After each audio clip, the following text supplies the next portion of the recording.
compétence de parler des droits de l'enfance. Le Parlement européen et l'Espagne n'ont pas la compétence de parler des droits de l'enfance. C'est une attribution réservée à l'ONU et à l'UNICEF. C'est la déclaration de notre ministre des Affaires étrangères vendredi dernier, au lendemain de l'adoption d'une résolution contre le Maroc par le Parlement européen au sujet de la violation de la Convention des Nations Unies relative aux droits de l'enfant. Rabat campe donc sur ses positions et choisit de hausser le ton encore une fois. Jusqu'où le temps peut monter entre Rabat et Madrid? Les deux partenaires peuvent-ils se passer l'un de l'autre? C'est notre débat des décodeurs ce matin. Suite à des instructions du roi Mohamed VI, la compagnie aérienne nationale a revu à la baisse les prix proposés aux Marocains résidant à l'étranger qui souhaitent rentrer au Maroc cet été. Plus de 3 millions de sièges seront dédiés à cette opération. L'actualité sera commentée par nos décodeurs en fin de cette émission. Nos décodeurs ce matin avec nos studios. Ayman Chalagui, bonjour. Bonjour Hajar. Bonjour à tous. Alhamdoulilah, très bien. Ouais, tranquille. Vous êtes expert jeunesse et société civile et consultant RH. Avec nous également par téléphone, Zakaria Gerti, bonjour. Bonjour Hajar et bonjour Ayman. Comment ça va ce lundi? Très bien, merci beaucoup. Et vous? Ça va très bien. Vous êtes acteur associatif. Alors, avant d'en arriver à la réaction du Maroc suite à l'adoption de la résolution par le Parlement européen, Ayman Chalagui, que pensez-vous tout d'abord de l'intervention de l'Union européenne dans cette crise qui oppose Rabat à Madrid? Je pense que l'Union européenne a choisi je dirais pas d'être solidaire, mais quand même d'appuyer la position d'un État membre. C'est ça ce qui s'est passé. Et même en analysant, par exemple, les votes et les résultats des votes, ça se voit qu'il y a un courant, je dirais, européen qui a pu se constituer.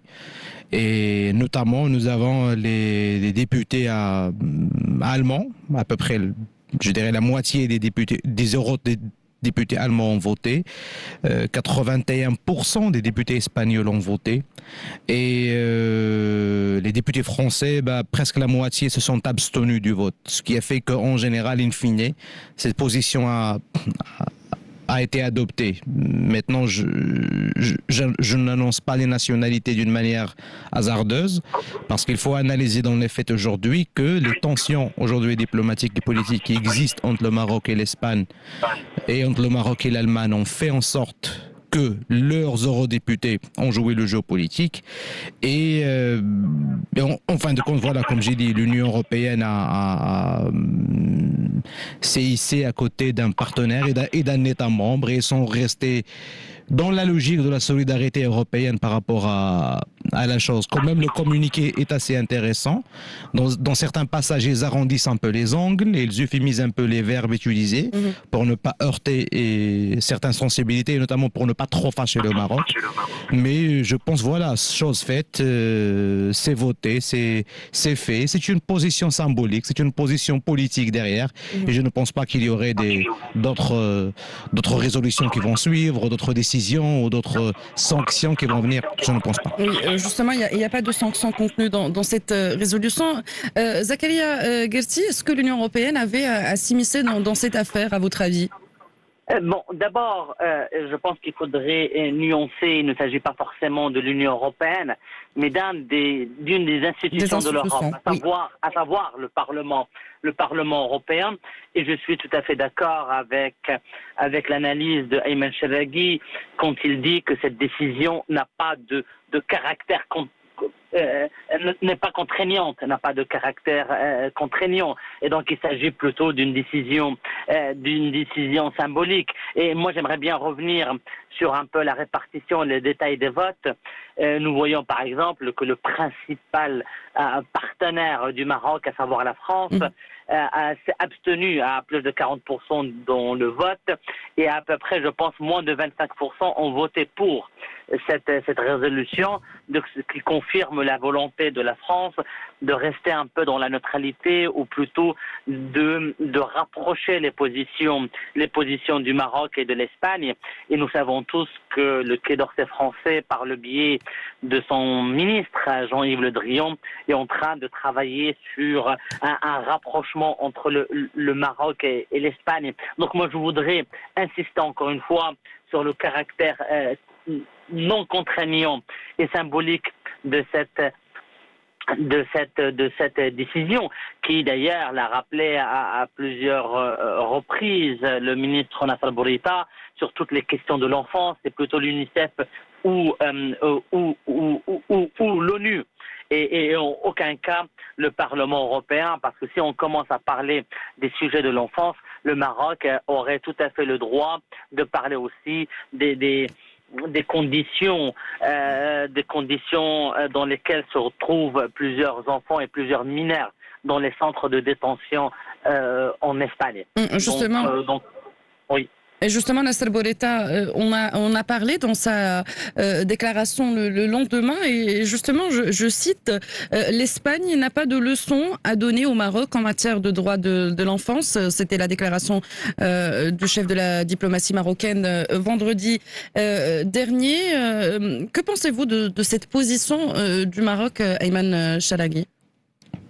Je pense que depuis un certain temps, je dirais depuis 1 an, voire 14 mois, le Maroc adopte un langage diplomatique assez différent, assez fort, assez tenace. Disons les choses clairement parfois, c'est des prises d'opposition inhabituelles de la part de notre diplomatie comparée aux années précédentes. Et tout simplement parce que la balance des enjeux, mais également la balance des forces a changé.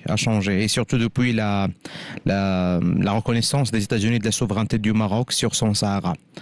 Et d'ailleurs, l'hostilité, je dirais, ou bien les frictions avec le voisin espagnol ont démarré à partir de ce moment-là.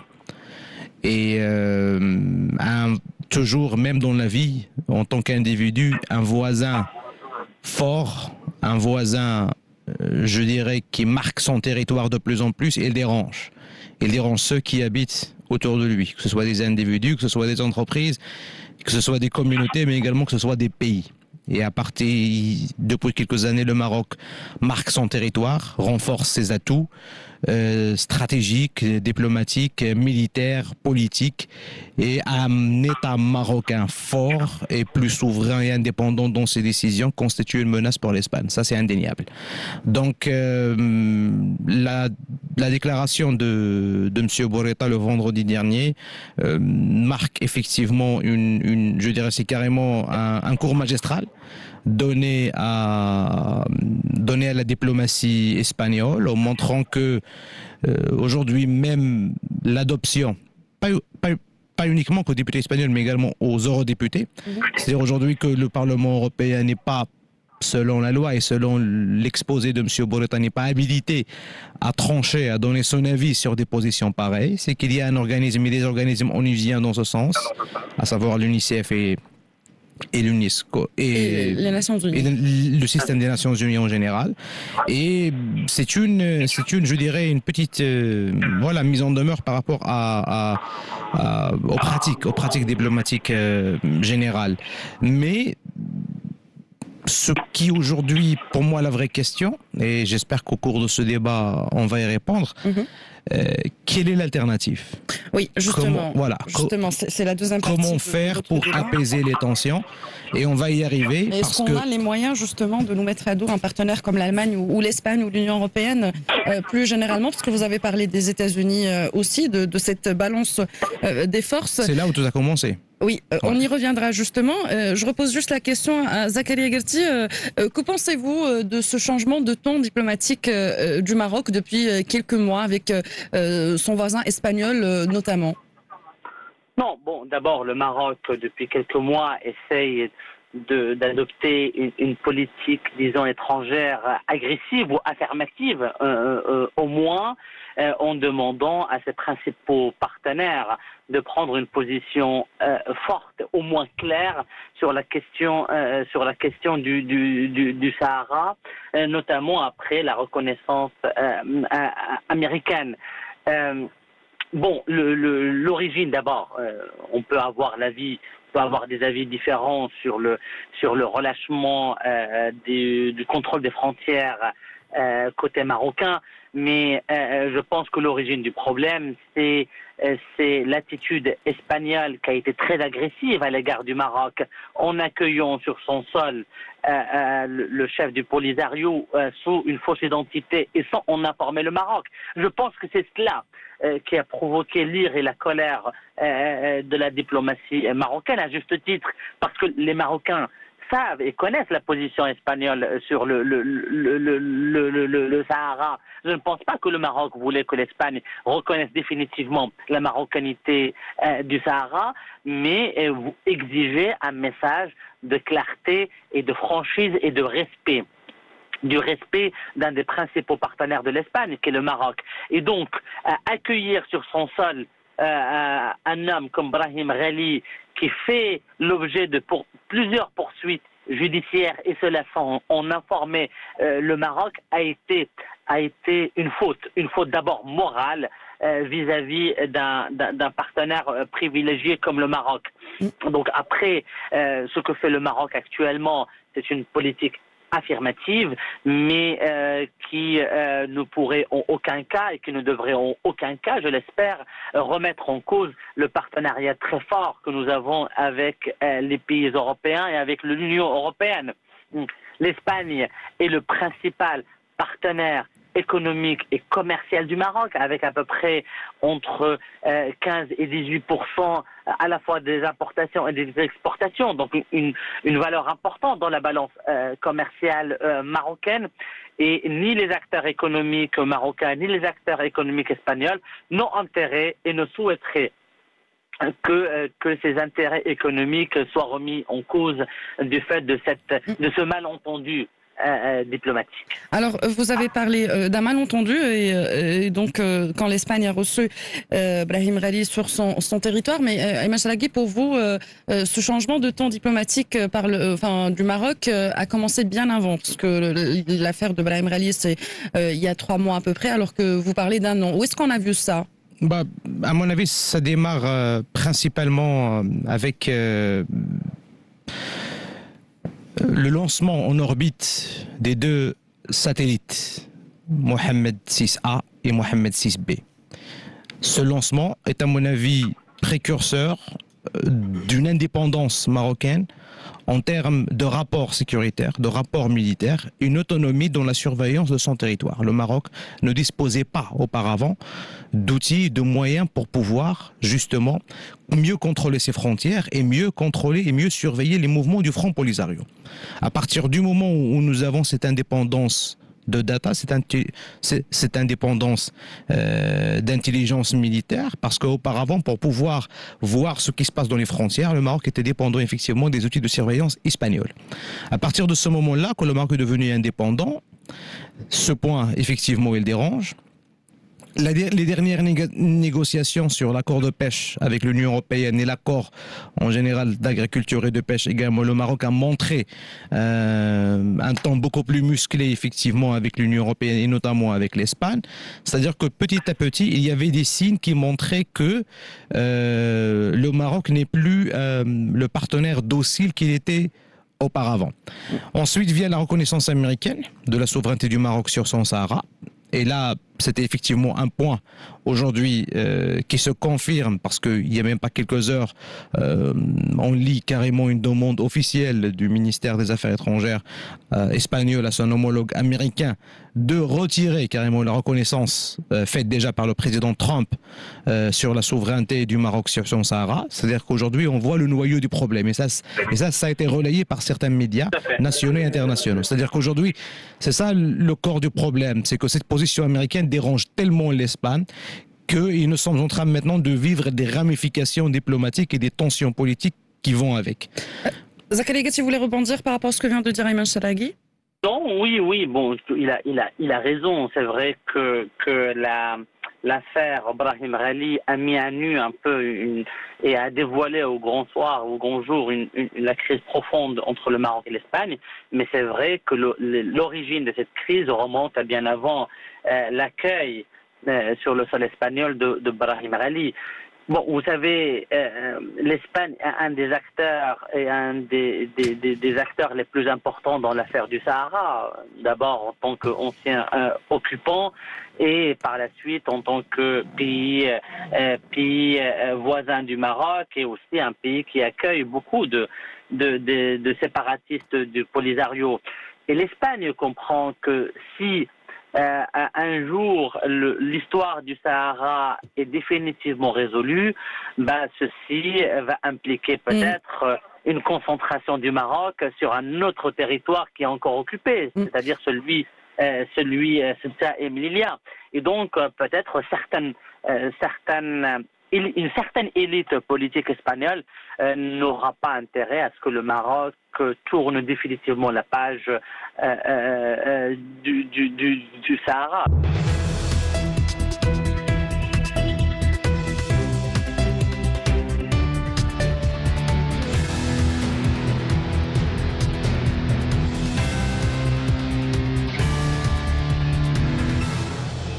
C'est un fait, le Maroc a adopté un ton agressif avec ses partenaires européens qui n'adoptent pas une position claire sur le dossier du Sahara.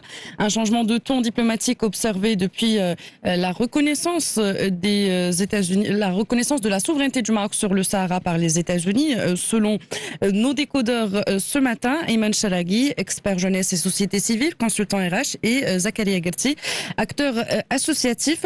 Le Maroc a ouvert plusieurs fronts diplomatiques parce qu'en parallèle de cette crise avec le voisin espagnol, Ayman Shalaghi, Rabat a haussé le ton également face à Berlin sur le même dossier. La question qui se pose aujourd'hui, est-ce que le Maroc a les moyens de, entre guillemets, bouder ses principaux partenaires européens, et notamment au niveau commercial ? Notamment l'Espagne. C'est vrai qu'au niveau commercial, et notamment l'Espagne, et cher ami Zakaria Gatti a donné certains chiffres intéressants sur la coopération bilatérale économique. Effectivement, aujourd'hui, l'Espagne, c'est le pays effectivement dont nous importons le plus, mais également notre plus forte source d'exportation également. Donc, une Espagne forte ne peut pas se passer d'un Maroc fort, et vice-versa. Avec l'Allemagne également, aujourd'hui, cette crise qui est à mon avis beaucoup plus ambiguë que celle avec l'Espagne. Au moins avec l'Espagne, les choses sont beaucoup plus claires. Qu'est-ce qui est ambigu? Les motifs Oui, justement, les motifs, les détails, ce qu'aujourd'hui, il y a certaines positions, la position officielle du Royaume vis-à-vis de l'Allemagne est beaucoup moins franche. À mon avis, je dirais qu'avec l'Espagne. C'est qu'avec l'Espagne, on connaît pourquoi tout cela se passe, mais avec l'Allemagne, il y a beaucoup de rumeurs, il y a même l'instruction qui a été donnée aux administrations publiques de cesser la collaboration avec les organismes de coopération allemands au Maroc, était effectivement une instruction qui a été fouilletée et du coup pas officielle. Mais revenons au sujet. Est-ce que le Maroc a les moyens de pouvoir supporter une telle position diplomatique à long terme? Je pense que non, mais non plus l'Allemagne et l'Espagne. C'est-à-dire, c'est un petit tour de bras de fer où les pays se testent et se retestent diplomatiquement et militairement, et diplomatiquement. J'espère pas militairement, voilà. Et j'espère que ce n'est pas un lapsus révélateur. Et du coup, mais à mon avis, tout cela devrait prendre fin dans quelques semaines, parce que comme j'ai dit, ses partenaires économiques, l'Europe en général, mais plus particulièrement l'Espagne, ne peut pas se passer du Maroc. Et je peux dire que même nos sorts sont liés en quelque sorte, et que entre le Maroc et l'Espagne, qui sont inextricablement liés, les deux monarchies, à l'entrée de la Méditerranée, nous sommes liés à travers un ensemble d'intérêts stratégiques communs, à mon avis, qui sont susceptibles d'amortir l'impact de n'importe quelle question épineuse qui risque de ressurgir entre les pays. C'est-à-dire que ce que nous avons entre nous économiquement, symboliquement, entre les deux régimes est beaucoup plus fort et qu'à un certain moment, le Maroc et l'Espagne trouveront un terrain en commun pour pouvoir discuter sereinement de leurs différends. Parce que le coût du désaccord est tellement plus grand que voilà. Alors comment justement on y arrivera juste après? Zakaria Ghachi, vous pensez également que l'Espagne a autant besoin du Maroc que le Maroc a besoin de l'Espagne? Bien entendu, Hajar. Moi je crois que les lois de la géographie et de la démographie sont immuables. Donc le Maroc restera toujours à quelques kilomètres de l'Espagne. Et il y aura toujours des centaines de milliers d'Espagnols d'origine marocaine et quelques millions d'émigrés marocains en Europe.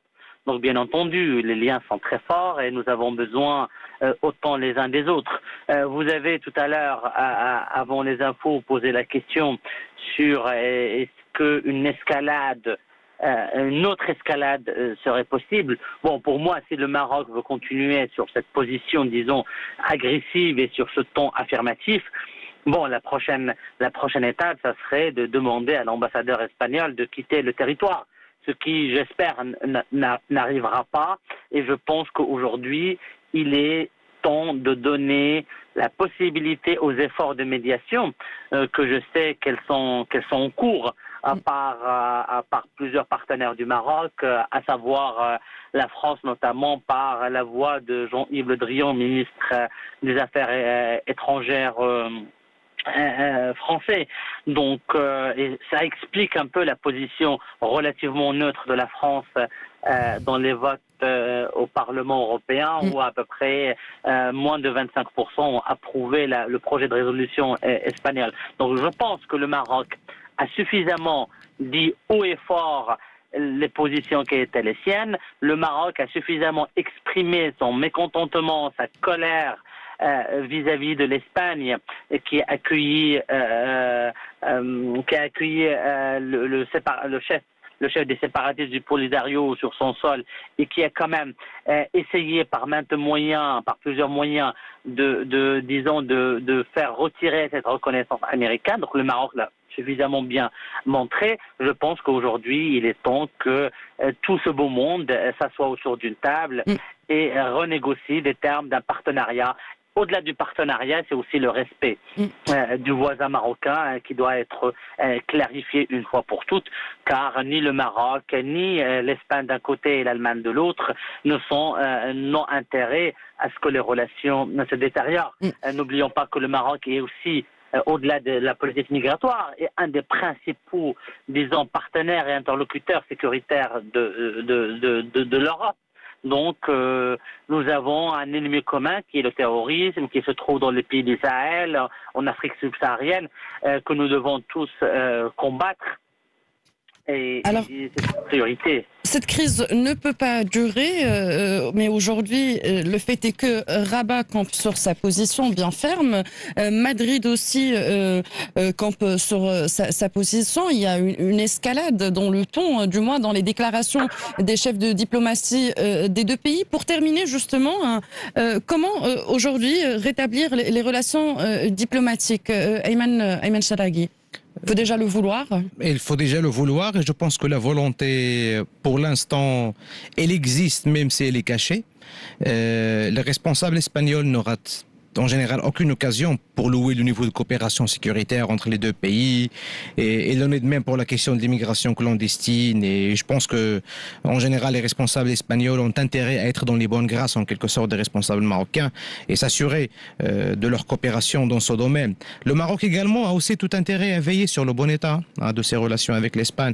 Nous avons entre 800 000 et 900 000 Marocains qui habitent en Espagne, et j'aimerais pas il faudrait qu'ils ne soient pas affectés par une quelconque friction diplomatique entre les deux pays. Toute crise diplomatique entre les deux pays pourrait créer un climat de méfiance.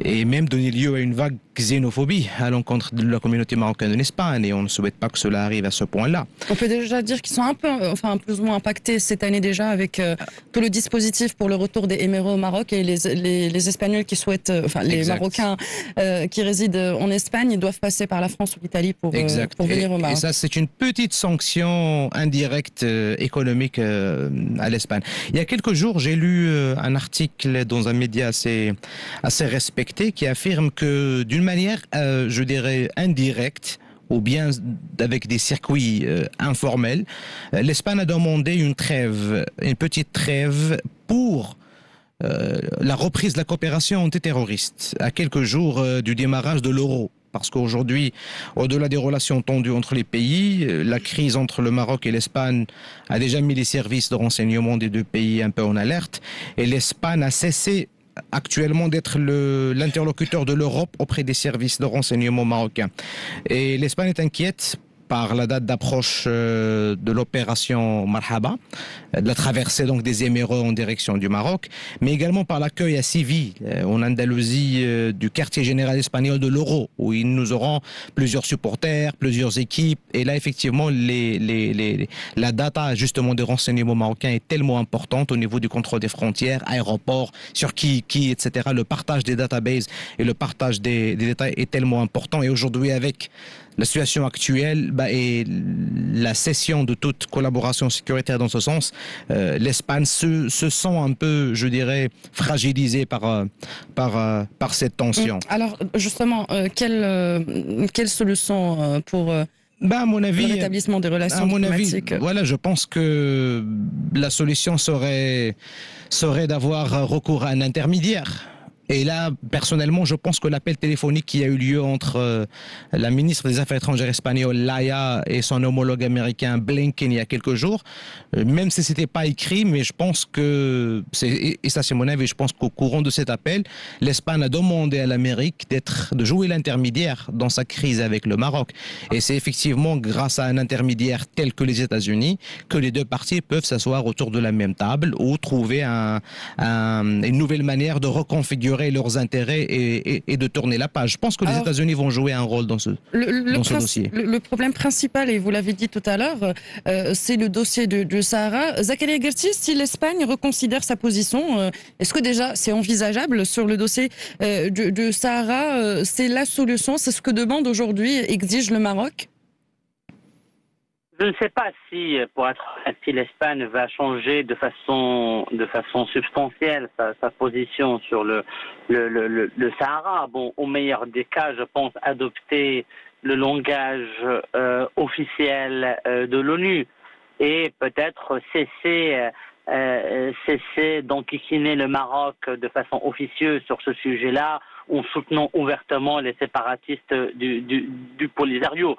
Mais après, à ce que l'Espagne puisse reconnaître, comme l'ont fait les Américains, la marocanité du Sahara, très objectivement, je trouverais cela très étonnant. Ça sera...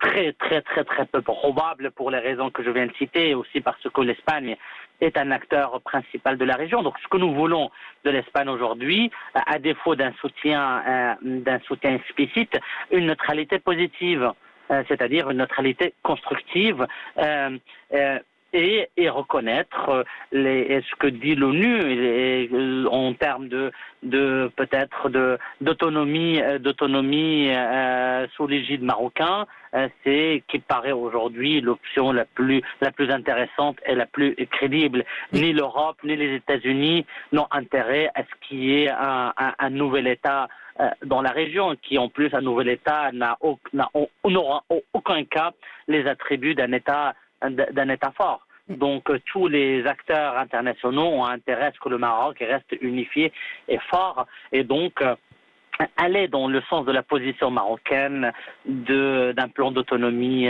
d'un large plan d'autonomie, mais sous tutelle marocaine. Donc, je reprends vos termes. À défaut d'un soutien de l'Espagne, le Maroc demande aujourd'hui une neutralité positive dans ce dossier du Sahara, en tout cas... Positive et constructive. Et constructive. En tout cas, le fait est que le Maroc, cette crise entre les deux voisins, deux partenaires commerciaux, mais également partenaires au niveau sécuritaire, migratoire, ne peut pas durer. Et puis, pour reprendre des termes de Ayman Chalagui tout à l'heure, le Maroc n'a pas les moyens de supporter à long terme cette crise diplomatique, surtout qui est ouverte sur plusieurs fronts, notamment avec Madrid et Berlin. Et sur ce, on arrive à la fin de débat des décodeurs.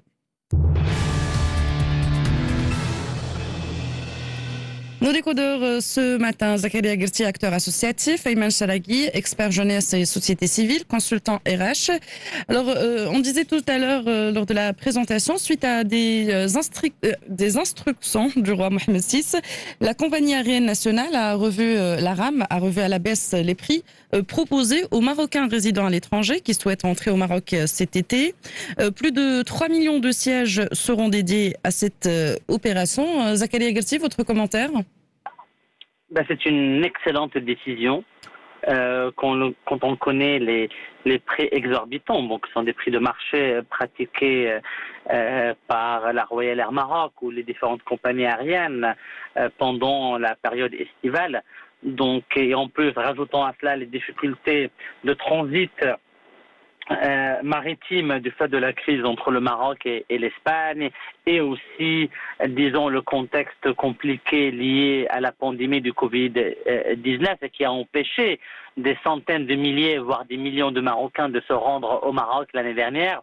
Je pense que cette décision arrive à point nommé pour plusieurs raisons. À la fois, nos MRE ont besoin de rentrer, retrouver leur famille, et puis l'économie marocaine, l'économie et le tourisme marocain ont besoin de ces Marocains d'Europe et de l'étranger. Donc bien sûr la décision royale est une excellente décision qui conforte et qui donne beaucoup de confort à nos citoyens marocains résidant en Europe. Donc j'espère aussi que les opérateurs touristiques vont suivre cela et vont pratiquer des prix compétitifs et intéressants. Je comprends que ce n'est pas facile après presque 18 mois d'arrêt total ou partiel de l'activité touristique, mais j'espère que les prix pratiqués seront intéressants pour le pouvoir d'achat de nos Marocains résidant à l'étranger. Le commentaire de Zakaria Gerti. Ayman Chalagui, votre commentaire? Mais je pense que quand le souverain donne des instructions pareilles, juste pour ne pas canaliser le débat envers Royal Air Maroc, les instructions également concernent les ambassades et les consulats du Maroc à l'étranger pour faciliter les démarches administratives et les démarches justement consulaires pour pouvoir rejoindre le sol national. C'est également des instructions à la Fondation Mohamed V pour la solidarité qui gère l'opération Marhaba. Donc c'est pour tout le dispositif en général, donc diplomatique, consulaire, ambassade, fondation, mais également la compagnie aérienne marocaine. Je pense que cela rentre dans le giron de, je dirais le terme en arabe, on dirait c'est riaya du monarque vis-à-vis de ses compatriotes également et de ses citoyens marocains. Mais derrière, à mon avis, je suis inquiet par rapport à la compétitivité de la RAM, par rapport à sa structure de prix, parce que c'est certainement qu'ils vont faire tout ça à perte. Et du coup, j'imagine déjà maintenant, loi de finances 2022, un nouveau contrat programme gouvernement marocain et la RAM pour pouvoir financer un déficit exorbitant, déjà impacté par la crise du Covid. Et maintenant, avec cette opération qui, certainement, je ne suis pas connaisseur de la structure des coûts, mais si la compagnie est incapable de donner des prix, je dirais, assez compétitifs durant les dernières années, années, je ne vois pas comment ils vont le faire aujourd'hui post-pandémie. Donc voilà, la compétitivité de la RAM aujourd'hui pose un réel enjeu. Il faudrait, je pense qu'à ça uniquement, il faudrait toute une mission, je dirais, d'enquête parlementaire, parce qu'aujourd'hui, effectivement, notre compagnie n'est pas compétitive au niveau international et effectivement des prix exorbitants de l'Europe au Maroc, mais également du Maroc vers l'Afrique subsaharienne. Je profite un peu de cet avis pour donner un message d'alerte par rapport à, je dirais, aux capacités financières et par rapport à la capacité de la RAM d'être compétitive dans le futur, parce qu'apparemment c'est pas évident. Oui, la RAM qui était déjà déficitaire en 2019, avant même la crise sanitaire. Ne parlons pas d'année 2020. On n'a pas encore les chiffres de cette année. C'était le commentaire de nos décodeurs Ayman Chalagui, expert jeunesse et société civile et consultant RH. Merci d'avoir répondu à nos questions ce matin. À très bientôt. À la prochaine. À très bientôt. Zakaria Gelsi, acteur associatif. Merci d'avoir été avec nous ce matin et à la prochaine. Merci beaucoup. Bonne journée à vous. Merci à vous aussi.